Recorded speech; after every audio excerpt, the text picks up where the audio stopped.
আপনার বাচ্চার রেজাল্ট তো ভালো না। জানেনই আমাদের স্কুলের একটা রেপুটেশন আছে।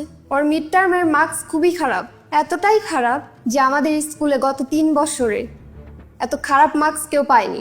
আমি আশা করেছিলাম ও এর চেয়ে ভালো রেজাল্ট করবে। শুধু তো আশা করলেই হবে না, ওর পেছনে সময় দিতে হবে, শ্রম দিতে হবে, তাহলে না ভালো রেজাল্ট করবে। জি জি ম্যাম, আমারও অবশ্য শ্রম এবং সময় ওকে দেওয়ার ইচ্ছা আছে। যেহেতু ওর মা এবং আমি দুজনেই জব করি, ওর পড়াশোনার ব্যাপারে যতটুকু ভালো করা যায় অতটুকু তো আসলে আপনাদেরকেই করতে হবে, বা আপনারাই করবেন, আমি এরকমটা আশা করেছিলাম। সব আমরা কিভাবে করব?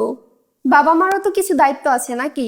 জি ম্যাডাম, সেটা তো অবশ্যই, বাবা মা হিসাবে আমাদেরও তো অনেক দায়িত্ব আছে। তবে ওর পড়াশোনার যে ব্যাপারটা, এটা স্কুল খুব ভালোভাবেই দেখবে, এটাই আমার কাছে মনে হয়েছিল যখন আমি ওকে এই স্কুলে ভর্তি করালাম। আপনারা স্কুলকে কি মনে করেন বলেন তো?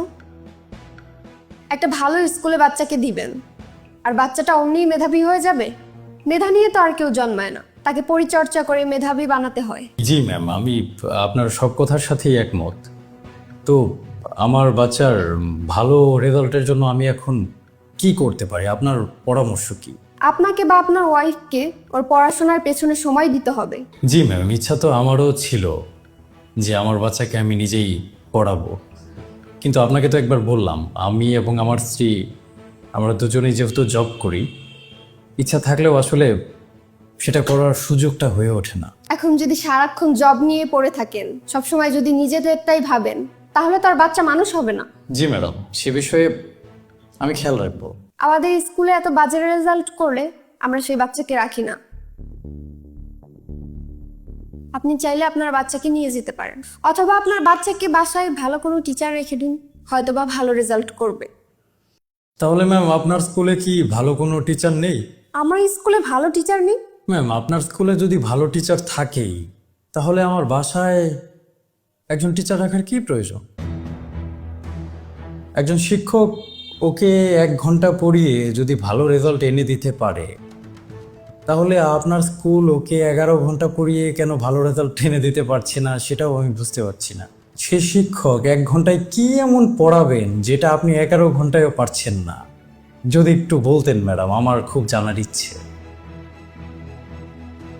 আর তাছাড়া আমার বাচ্চাকে যখন আমি আপনার স্কুলে ভর্তি করালাম, তখন তো স্কুল থেকে বলা হয়েছিল যে এই স্কুলে পড়লে আমার বাচ্চার রেজাল্ট ভালো হবে। সেই হিসাবে আমার বাচ্চার ভালো রেজাল্ট বা খারাপ রেজাল্টের কিছুটা দায়বদ্ধতা তো স্কুলেরও পড়ে, তাই না ম্যাম? যদি আমার বাচ্চার ভালো এবং খারাপ রেজাল্টের সব দায়িত্ব আমারই হয়, তাহলে এত ভালো স্কুলে পড়ানোর কারণটা কি বা কি প্রয়োজন? সেক্ষেত্রে তো আমি চাইলে যে কোনো নর্মাল একটা স্কুলে আমার বাচ্চাকে ভর্তি করাতে পারতাম।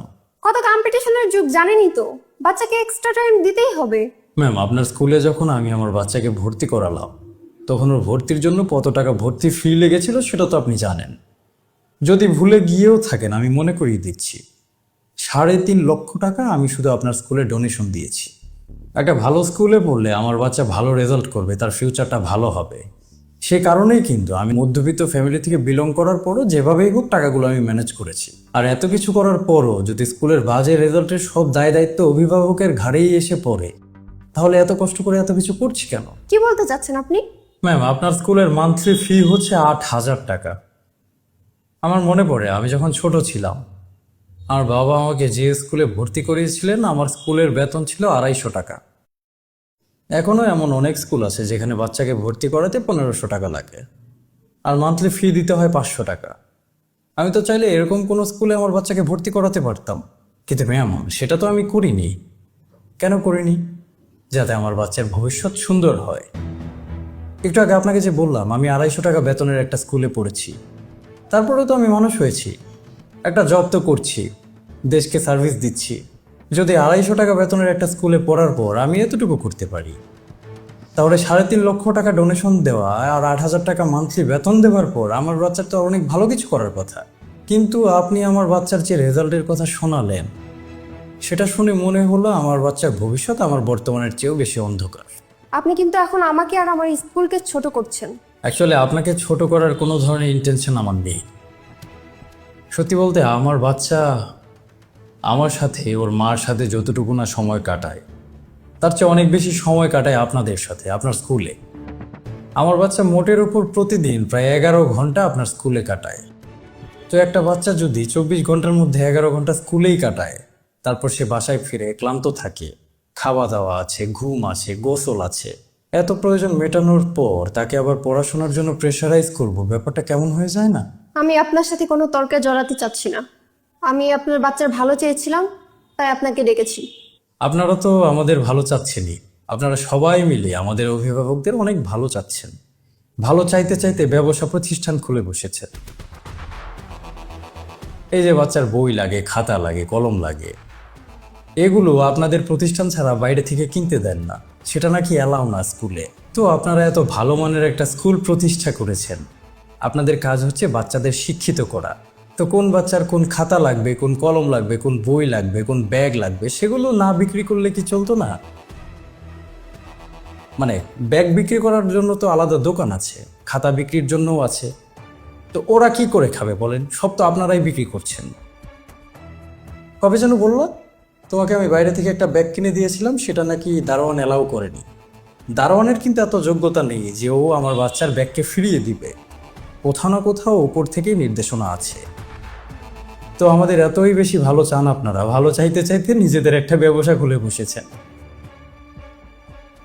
তো দেওয়ার কথা ছিল শিক্ষা, দিচ্ছেন বই, খাতা, কলম, ব্যাগ। ম্যাডাম সম্ভবত মার্কেটিংয়ের উপর পড়াশোনা করেছেন, তাই না?